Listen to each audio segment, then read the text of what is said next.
Verify email address Apple ID. Hey everyone, welcome back to our channel.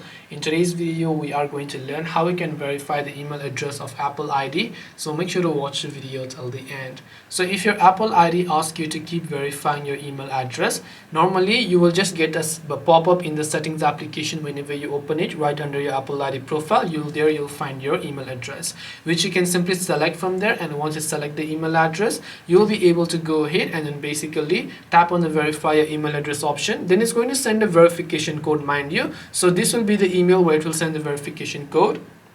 Make sure you are logged into that email account depending upon which email you use for your Apple ID.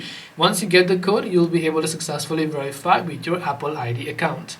This way you'll be able to verify email address on iPhone. Hope this video is helpful. If you have got any questions, feel free to also leave them down. Thank you for watching till the end of this tutorial and see you soon in the next video.